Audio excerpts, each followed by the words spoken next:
we were in negotiations. Investing in real estate, they're winning, they're making money. What's up, everyone? Welcome to the Real Estate Educators Podcast, where we provide the education you can build on. I am your host, Kevin Amolsch.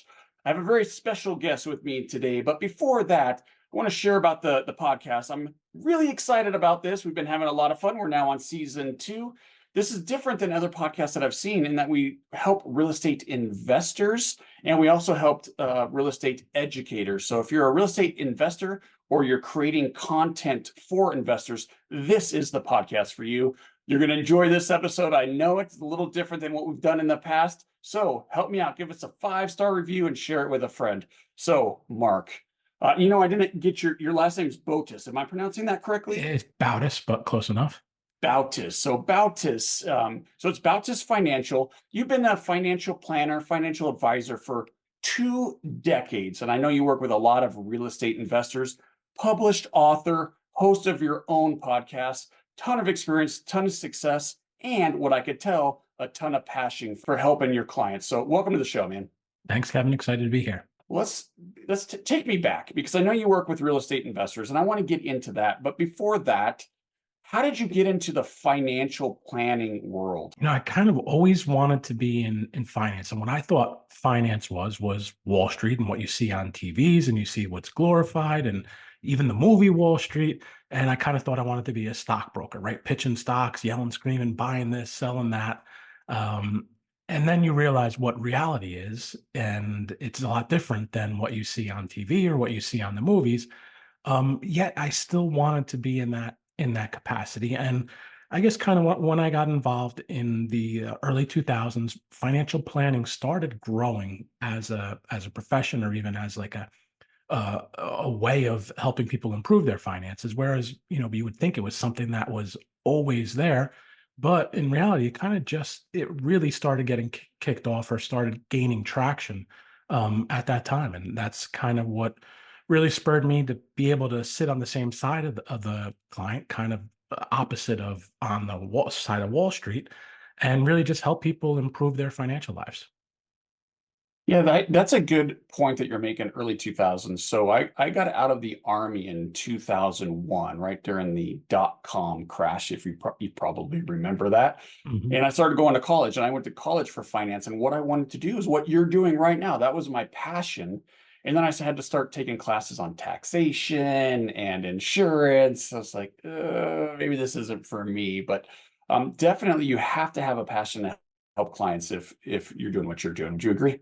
Yeah, and you mentioned things like taxation, and I think that's kind of one of the things that I like about it is that it doesn't get stale. There's always things changing. There's always, whether it's a law or whether it's a strategy that you can take advantage of, and it's in different areas. It's not just focused on investments. It's not just focused on taxes. It's not just focused on, cash flow and where money's going. You kind of get exposed to all these different things, and it's always changing. It keeps things fresh. Yeah, I can imagine that's a ton of fun. So assume the process for you is to get to know your client, find out their goals, and then craft a plan. Yeah, we kind of look at it as, all right, let's get a baseline. What is someone doing right now? And then kind of get a feel for what are they trying to do? Where are they trying to get to? And then what advice or what can we tell them to do in the meantime to help them get there? All right. So now what's the biggest mistake you're seeing people make right now? I think, the biggest mistake that people make, it's kind of the simple one, but it's always putting off saving, or the thinking of, okay, I don't need to, I'm young, I can worry about this later, and then what happens is years go by, every year goes by, and it's still the same thing, kind of, all right, I'm just going to ignore this for now. And then, I have a lot of 50, 60-year-old people that come in the first time to meet me, and they're like, wow, I wish I would have saved more earlier. And I think a lot of the reason why people don't is that, and it's gotten a little better now, but it wasn't something that we learned in school.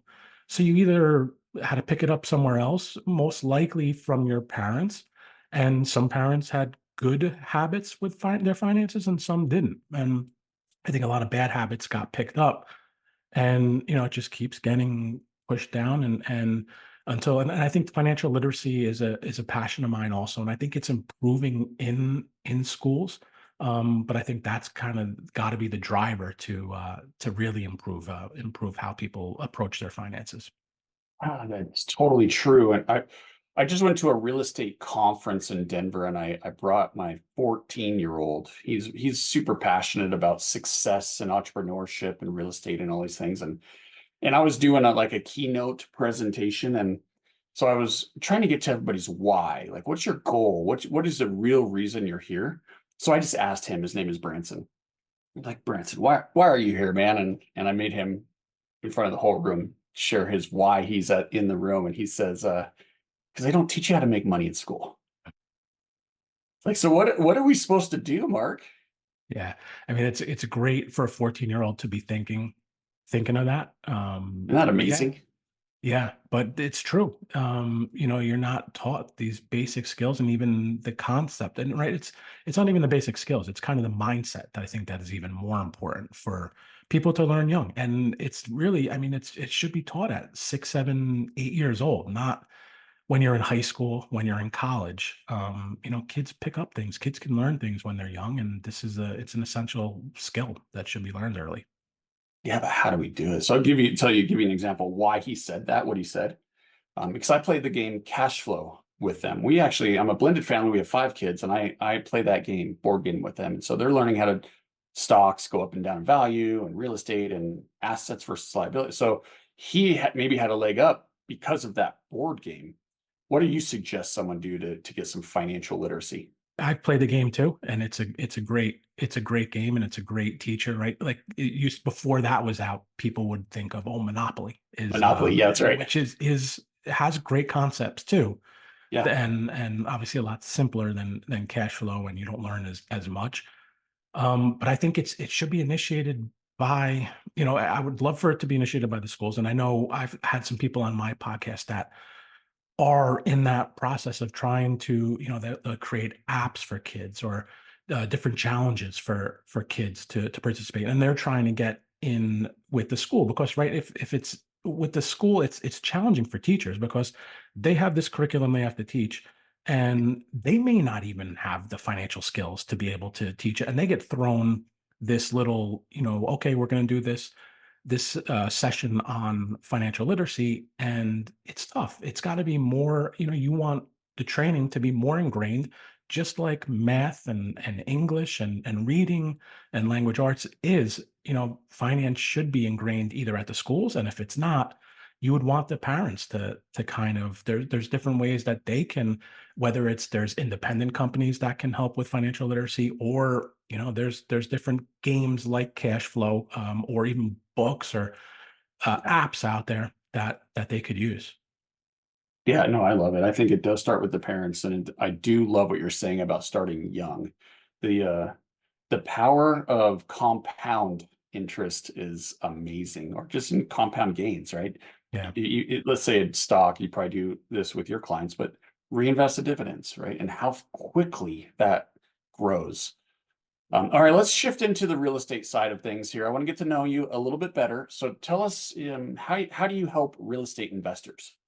And I think it kind of got started. I'm a general financial planner, work with all different types of clients, but at one point started working with a lot of people who were into real estate investing. And it started with one person, and they said, really, I'm not really interested in investing in Apple stock or this mutual fund. I like investing in real estate. Yet I have financial planning questions, or I need financial planning help. So I said, okay, it's on me now to figure out how to help this person or incorporate real estate into their portfolio, and how does it fit under the overall financial plan.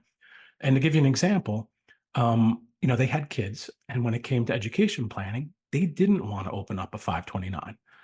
So a 529 is it's a special type of account, has tax benefits, but you're investing in different types of mutual funds, which underlying have stocks and bonds in them. And some people just said, I don't want to do this. So we said, okay, how best can we use real estate for this purpose? So one thing we did is we said, okay, here's a strategy. Your child is born or very young. You go out and purchase a multifamily home.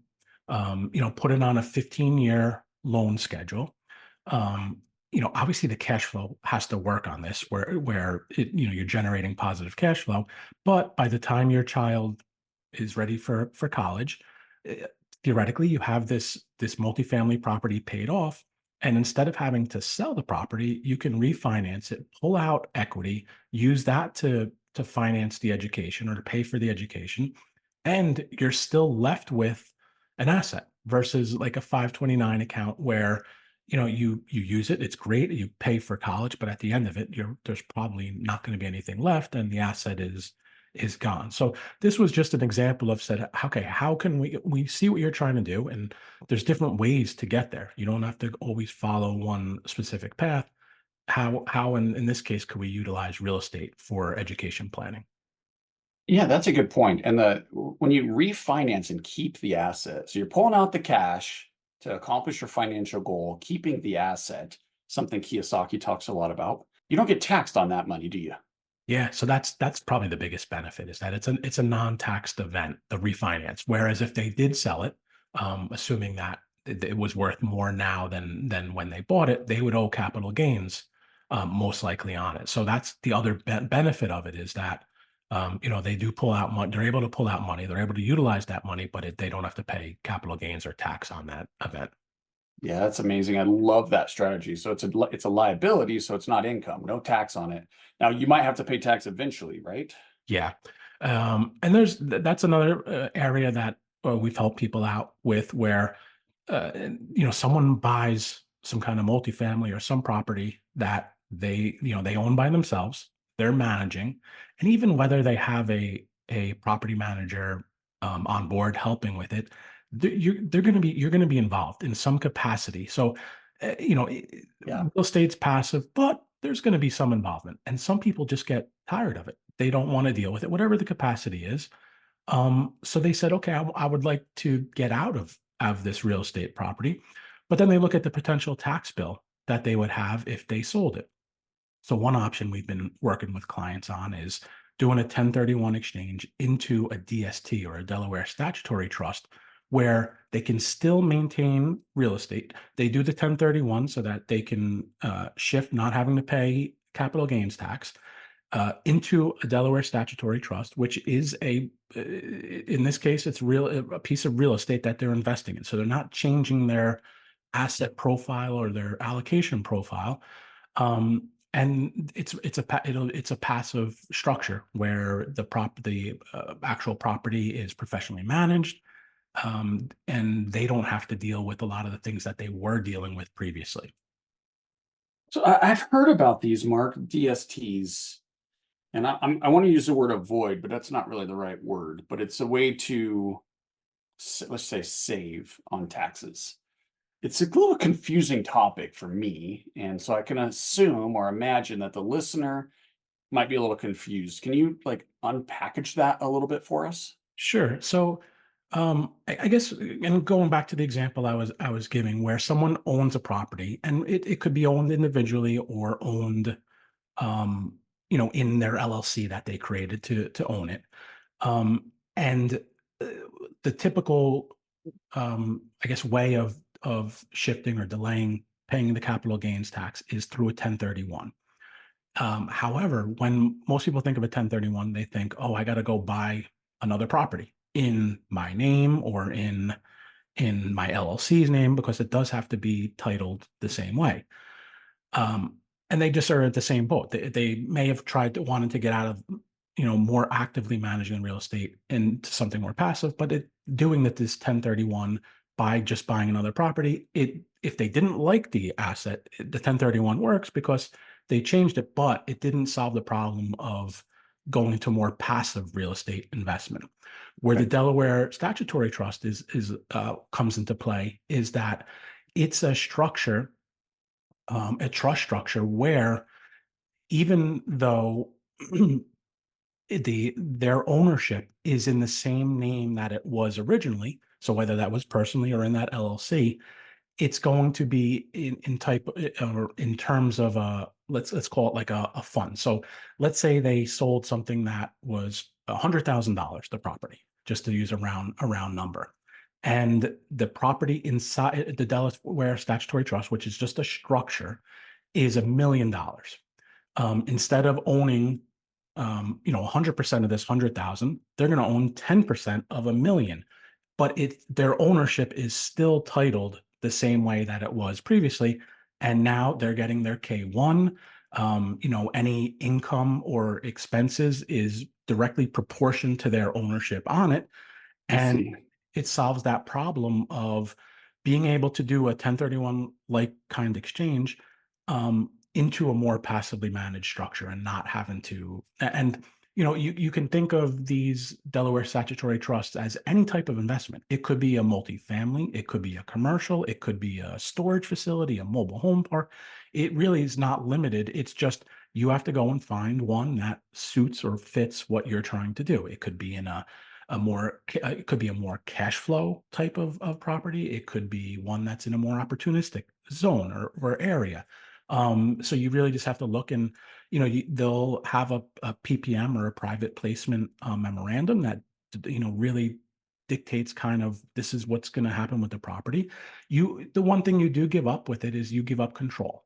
So whereas if in the example we said you're owning something 100%, you have full control over what happens. You do give up some of that in the Delaware Statutory Trust, but most people are okay with that if it gets to that, being able to passively manage the project. Yeah, you can't have control and a passive investment. That doesn't even make any sense. Right. As soon as you start taking control of it, it's no longer passive by definition, right? So, all right. So you go into the DST, and it sounds just like a syndication to me. So it's just somebody else is managing it, and you're investing in their project. Fantastic way to 1031 into something and delay the taxes. Now, I will have to pay taxes on that eventually unless I die. Is there a step up? Maybe explain what a step up is, and then is there a step up in the DST? Yeah. So, well, there's a couple things on there. So, and I'll explain the way the step up works in this.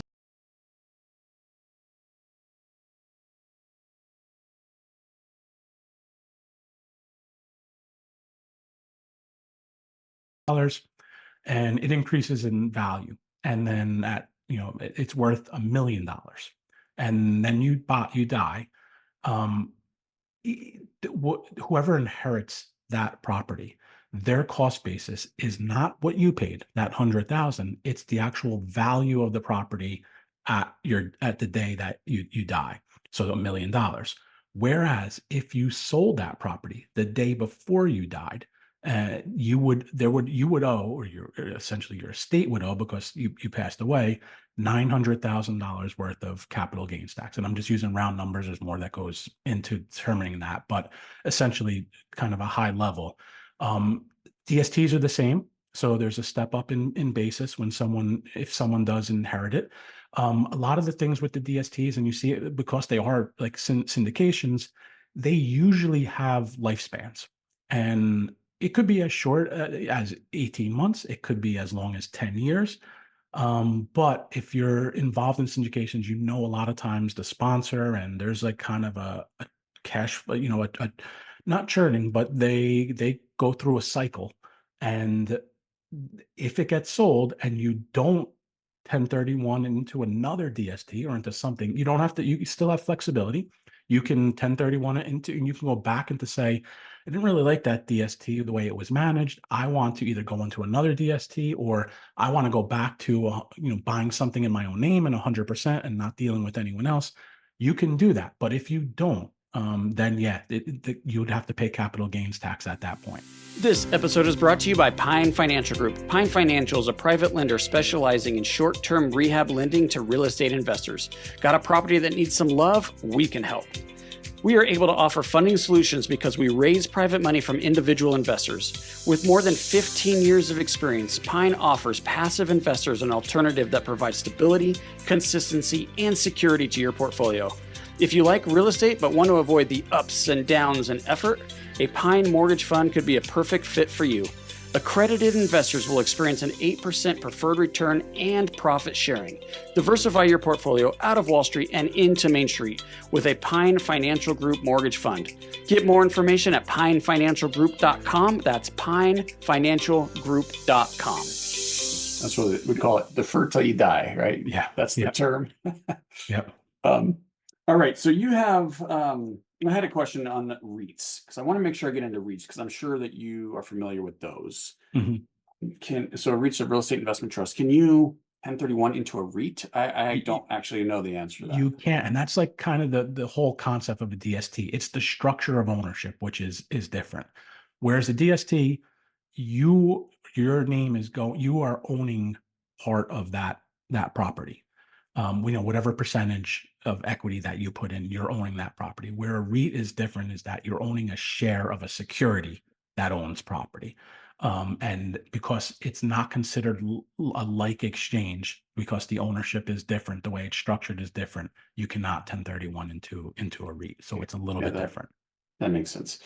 Do you recommend REITs? You like them? Yeah, I mean, there's different flavors of REITs. The two main types of flavors are basically private and publicly traded REITs. So a publicly traded REIT is, you can think of it almost as a stock. You can go on, your Schwab account, your Fidelity account. They have a ticker. You can put it in. It trades like a stock every day. You can see how is this appreciated and what income has it kicked off in the form of dividends. And you can make your decision. You can get the same thing. It has all different types of flavors, whether you want to invest in commercial, multifamily REITs, there's office REITs, there's REITs that deal with malls. And you make your decision on whether, and you have flexibility. So if you bought it today and tomorrow you don't like it, you can sell it the next day, and you can get out and you have full liquidity. And you do what it trades like a stock. So the price that you bought it for may be a little different than what you can sell it for. It may go up, may go down, may stay the same. But that's what a publicly traded REIT is. A privately traded REIT almost is like, you can think of it more of, it operates like a syndication does. You'll see a memorandum. It'll have the specifics. You would buy shares into it, but you're not going to get a daily price valuation or price change on it. You still there still would probably be some appreciation over time. And you'll still, whether those properties are valued quarterly, annually, every 6 months, you'd get updates and you'd see what the properties are valued, and there'd be some kind of dividend payment, whether it's monthly, quarterly, or annually. But there's probably going to be, in the contract that you're purchasing it with, there's going to be some or less liquidity than there is on the publicly traded REITs. And it may say, oh, you have to, you can notify us 6 months in advance, and then we will be able to liquidate your shares. Or no, there's no liquidity and there's no secondary market for this, and you are stuck in for 2 years or 3 years or 5 years or whatever the life cycle is. So those are kind of the main differences. And I guess the other main difference is what I talked about and how they're structured, in that the REITs are securities. So you're owning a security versus actually owning the underlying properties that are inside the REIT. Yeah, I've looked at REITs quite a bit, the public ones. I love the distinction between the two, the private and the public. I've looked at these quite a bit. They seem to perform pretty well, quite honestly, most of the big ones. I choose not to invest in them because I already have a real estate portfolio, and I think a lot of listeners do as well. So if we're going to buy a security, we're going to buy the S&P 500 or an index fund or maybe a specific stock. But yeah, I'm not dogging on REITs at all. I think they actually do really well. And there's some advantages to them, like you're forced to distribute profits, so the management cannot retain any. Well, I think it's 10% they could retain, but 90% has to. Yeah, they have to distribute 90% of the net income. So they can't really play. Management can't play any games. It's more of, and the publicly traded ones these are publicly traded companies, so they're audited. They're there's a lot more regulation on them than on some of the private types of investments. Yeah, I'm a big believer in diversification. And so for your investors out there, I don't think REITs give me diversification, right? Because I'm just investing my allocation towards the stock market in real estate. So I don't think that that's good. But I guess I just wanted to share. I'm a believer in diversification. I think you should own real estate, physical real estate, if you have the stomach for it, and be in the stock market as well. But let me get to, unless there's anything you want to say about that, but I have some questions about how we can help real estate investors. No, I mean, yeah, I'm a big believer in diversification as well, but yeah. Yeah. Okay, so here's the problem, Mark. Real estate investors run out of money. It's such a common thing in this business. And I tell people all the time, look, you could have a super profitable real estate investment company and run out of money. Profit does not equal cash flow. Those are two different things. And real estate is the best example because a piece of your mortgage payment every single month goes to principal. That's especially true in your example of the 15-year amortization loan. A larger point goes towards the principal. That's profit, but it's not going in your pocket, right? So this is where investors get tripped up sometime. So help us out. I know you're an expert in cash flow, making sure we don't run out of money. How do we help investors not run out of money when they're operating their company? Yeah. So I mean, I see this a lot where, people are asset heavy but cash flow poor Yeah, because like you said, they're buying properties that are great. They're being able to, it's generating a cash flow. They're paying down their principal. The asset value is increasing and they're getting some tax benefits like depreciation on it. However, they're not seeing it in their pocket. So while their net worth statement is increasing every month, um, the cash that comes in is not.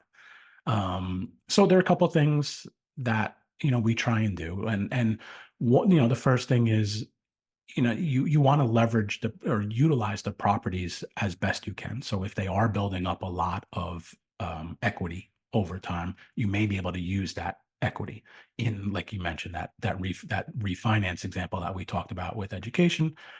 You're able to do that, not just for education. You can essentially do it for anything, and to buy more real estate if you want. So that's and I think like some of the mechanisms out there for that are the what is it, the BRBB kind of strategy, where you're kind of building some equity, forcing some appreciation in your property, and then pulling the equity out, keeping the property, and then going on to the next one. Um, Real estate's not the only, I'm a believer in diversification. A lot of my clients have assets. They might have an investment account that they're building up, and you're able to leverage that as well. You can take a securities line of credit on that, and utilize that for anything that you want. Same way that people are utilizing the equity in their primary residence, to be able to whether it's buy more real estate or do whatever they need that cash flow to do, whether it's start another business or anything. Those are some of the main things. The other one is, you want to, I think, dependent upon where people are located and where they're doing their investing, properties fit a different profile, right? Some are really appreciate fast. Some really have a lot of cash flow. Some people like that cash flow approach, and in this case, a more cash flow flowing property may help out just because it generates more readily accessible cash flow that's available. But it's all going to go back to kind of where we started with this. If you have your real estate business and if you're doing it full time, it's one thing. But if you're not and you're trying to build your business up and you're still working your job, it's really going to come down to, well, how much of the income you have coming in from your job can you utilize towards your real estate business? And that's just another source of funds that, it's tough and challenging because you have to look at, because most likely people have money coming in, and what I've seen is that they spend it. And you have to really look at, is it going to the right place? And if going back to how do you do these goals? And if your goal is to get 10 properties, you really just have to back into what you need to do to get those 10 properties. How much does it cost to acquire each property? And, some of those you want to have a schedule where, okay, my properties are starting to acquire other properties, but you can even throw kind of gas on the fire if you have other funds that you can utilize for that. And that one of those is if you do have a job or where you're able to save money and direct it to your real estate investment business. It'll just help. If your goal is to get to, being something you do full time, that'll just help accelerate that and get there a little faster. Yeah. So the cash flow is far more important for longevity than profit. Yeah. Kind of what I'm hearing. So when we're looking at our overall financial plan, what are some of the most important things for us to keep an eye on? Like, I'm trying to think of, like, is there like a checklist? Like, here, let's make sure this is tight, then this, then like, how does that look? Yeah, and I think when you look at a financial plan, everyone's different and what's the most important thing for them. Like I've had people come and say, I want to stop working in the next 5 years, and they may be 45 and for them, you look at, okay, to be able to do that, here's how we have to map out. You turn off your income. Maybe they have some coming in passive income. They need to figure out how to get more in passive income. And it's really looking at, okay, this is what you need to do. This is how, and a lot of it can come down to numbers, right? There's a huge quantitative aspect to this, but the other part that's big too is the prioritization, right? Because no one has an endless amount of money, and I guess some people do, but most people do not. Yeah. And you have to figure out, well, what's the most important thing for you? Is it stop working at age 50? Is it that you buy a beach home? Is it, that you're traveling, and spending 25,000 a year on travel trips every year? And there's a cost associated to all that. And you have to prioritize it and say, yes, this is the one that's most important. You tell me what I need to do to do that. And it's okay if I sacrifice some of that. If I stop working, if I have to work an extra 3 years to be able to do that. So there's the quantitative part of it. Then there's the prioritization part of it. But then also what I think is important too is to stress test a plan. I see a lot of plans created that aren't stress test, and stress test means a lot of things. You have different types of assets in your plan, whether it's stocks, whether it's real estate. You want to put together some scenarios that show, what if it blows up? What if your investments don't do well? What is the worst case scenario? And then what do we do if that happens? And then obviously every scenario from there going up into like the really rosy picture scenario. And there's lots of things that can happen as well, whether you do lose a job or someone dies or passes away early. And you want to make sure that all those scenarios are thought of, okay, this is how we mitigate that risk. If this happens, this is the plan, or this is what we have to do. Some of it may be having like things like life insurance or disability insurance. Other things may be having, a way that you have access to money in the event that something happens, that you lose your job, and that you're not forced to sell a property or forced to sell, your stocks when you don't want to. So it really comes down to putting a plan together. That plan's going to change, but also stress testing it and making sure that you can account for the worst case that inevitably comes up a lot. So like limit your downside.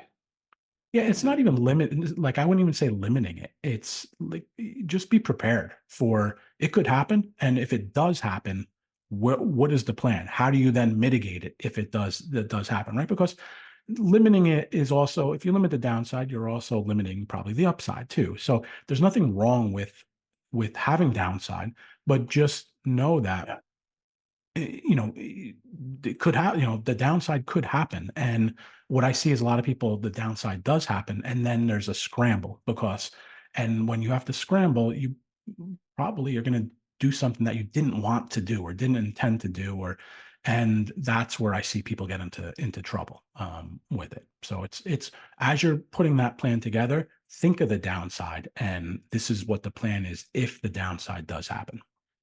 A plan for your plan. I love this. And this is where we're talking about diversification, right? So for me personally, I'm not going to ever put more than 10% of my net worth into a speculative investment. So crypto is a great example. I would never go heavy into something like that. So when I said limit to your downside, that's kind of what I was thinking of. First, Sure. do I have the insurance plan in place? And insurance alone is a big piece of your overall plan. Sure. Because there's tax advantages, there's tax planning in part of that, and obviously limiting downside. But yeah, that's good. I like it. So prioritize your plan and stress test it. You said that multiple times, so that's a passion for you. And then if there is a downside, make sure you understand what it is and how to mitigate it. So have a plan for that. Yeah. Cool. All right, I have a question for you because you're a financial planner. This Sure. is a controversial topic, so I'm just curious your opinion on it. Mhm. So some people will say, don't invest in retirement accounts, IRAs, 401ks, because it slows retirement. And the concept with that is you can't access the money, right? So if you're looking to retire early, say 50 years old or 55 years old, you lose access to that money that could support your retirement because of the way the vehicle is structured. Now, actually, I'm not going to even share my opinion yet. I'm happy to do so if you would like, but that's the argument. So what are your thoughts on using 401ks, IRAs, that kind of thing in your plan? So I think there's some truth to that, right? Dependent upon what retirement vehicle you use. Yeah, it's true. You don't really have access to it before you're 59 and a half. Now, some people that I work with do utilize self-directed IRAs, self-directed 401ks to solve the problem of investing in an asset class that they like versus one they don't like. But you still really are at the same boat where even if it's you're investing in real estate in your self-directed IRA, you really don't really have access to those funds until you're 59 and a half.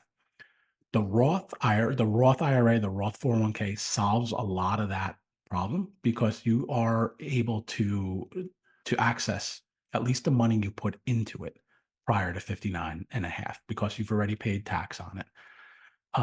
Now, and that's the whole reason why people consider or people utilize these IRAs and 401ks is the tax benefit. So if it's a pre-tax, like a traditional IRA or a traditional 401k, you put money into it. The year you put money into it, you get a tax deduction for putting that money in. So if you put $10,000 into your IRA this year and you earned $100,000, you actually only have to pay tax on $90,000. You get that $10,000 deduction without having to pay tax on it. So it's the reason, and the IRS gives you that tax benefit because they're trying to motivate or incentivize people to save for retirement. Um, like most people aren't retiring before 59 and a half. Right. If you're in the use case where, yeah, you want to retire at 50, well, you better have a plan to bridge the gap between 50 and 59 and a half. So for someone like that, it's if someone's and the way I approach it on the planning side, we make sure that there is a plan to if they are saving in their retirement, because there are tax benefits to it. How do we bridge that gap for that, let's just say call it a 10-year period from 50 to 59 and a half, where they'll be able to build their paycheck, still retire or utilize these assets, build their paycheck and fund whatever expenses they have from something else that's not in that qualified retirement account that they can access and get utilized. So that's the most common way that we do it, is that it's, again, it comes back to the planning side of it of, if that's the plan, let's not, we're not putting everything into our 401ks or IRAs. There's going to be other assets that we can utilize and we can plan for to use whenever we need, um, while we're waiting to be able to get to that access, that 401k or IRA money. Yeah, and that's why working with someone like you or another financial planner, it's about building your team, right? So I study this stuff a lot. I think I have a good grasp on it, and I still hire professionals to help me. I think, and I think what you do is at the foundation of it because it can kind of overlook everything. Now, maybe you're not an expert at insurance or taxes, but that's why you have CPAs and insurance agents, right? Or maybe you are. I don't know. We don't know each other that well, but I guess my point is build a team, have someone like Mark on it to help you with the overall plan, cash flow management, risk management, downside plans for plans. All of this is important. So Mark, any final words, any pieces of advice you can give us before we close out here? No, I mean, I think it comes down to, I think people, kind of will blindly do their or manage their finances. And when I say blindly, meaning it's just going to come down to what intention, planning, And the more you put towards that, and you mentioned being an expert in this or being an expert in that. It's not that any of this area is rocket science. It's information that's out there. It just comes down to, does someone want to spend the time um, really dedicating to acquiring the knowledge, in this field that changes quickly. But the mechanism to get there is the same. It's information, it's knowledge, and then it's actually how do you go and utilize that for your specific, for someone's specific situation. But it just shows the kind of the importance of planning. And then, like everything, the earlier you start, the better. Just because if something goes astray, the earlier you have identified it, the easier it is to get things back on course, or to correct it, versus waiting or not even starting until you're older. Yeah, and so for full circle here, because this is exactly where we started. That was the very first piece of advice you gave. Now for me, I because I have a company, I put the kids on the payroll, and then that allows me to contribute to their retirement when they're, you know, 10, 11, 12 years old. So you can start doing that when they have earned income. So for those of you listening that have a company, and you could hire your kids to, even if it's hold up a sign, "We buy houses," and put that on your Facebook page, that's advertising. So they deserve to be paid for that. So that's, I don't know why I just said that, Mark. I don't just went off. A It's little actually tangent there, but it's one of the things I get the most questions about nowadays is how can I get money into my kid's Roth IRA? So it actually comes up a lot. So there must be some attention to it. But yeah, it's very popular. And like you said, there's actually a lot of different benefits. So the one thing is, you can actually pay them up to $14,000 and they don't have to pay tax on it, because it hits their standard deduction. Now that they have earned income, they can be able to contribute to like a Roth IRA. But it's a deduction for you because it's an expense, right? It's expense for the company. So so you the deduct company, the it's 14. the company is it's pay it's payroll, and the company is paying out as wages. The child doesn't have to pay tax on receiving it. They're able to save into a retirement account where there's an additional tax benefit. I do get the question of, people will say, well, can I just make up, and just pay my child and make up that they're working? And that's probably something you want to be careful of. Yeah. But yeah, it's the concept is there, and it's something that's perfectly capable of doing. That's how our kids are managing our TikTok account. So go check out Nice. our TikTok accounts. Tell me how they're doing. All right. So I appreciate you, Mark, so much coming on the show, giving up your time to help enlighten us and educate us. How do we get a hold of you? Yeah, so you can get in touch with me through my website, bautisfinancial.com. Yeah, we're happy to talk to anyone. Also, our podcast is called Agent of Wealth, which is agentofwealth.com, or it's also on all the different podcast channels, and you come check us out there. We'll put all that in the show notes. So tell me how I did. I'm going to do a quick review of the episode. You let me know what, if anything, I missed. So we started out saying biggest mistake people make is just putting off savings.